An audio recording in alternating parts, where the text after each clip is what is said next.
Welcome to the last breakfast. Please enjoy the video. You begin by preparing the headphones so the reset actually works. Charge the Beats to at least 20% and make sure they're turned off. This avoids interruptions. Once done, remove the Studio 3 from any paired device's Bluetooth list so old connections won't immediately reattach. Now, press and hold the power and volume down, minus, buttons together.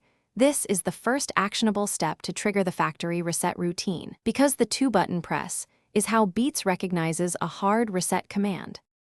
You continue by executing the core reset sequence. Press and hold power plus volume down for about 10 seconds.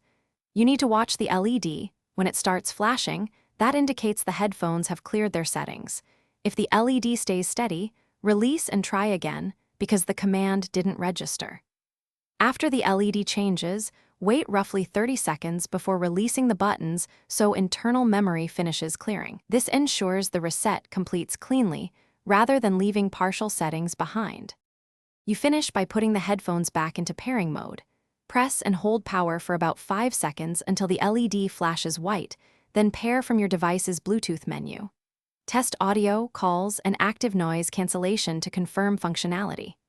If things go wrong, try one troubleshooting tip. Charge the Beats for at least 30 minutes, clear the Bluetooth cache, or remove the device from your phone's list and repeat the reset. This resolves most stubborn reset failures, because low power and cached pairings commonly block proper reset.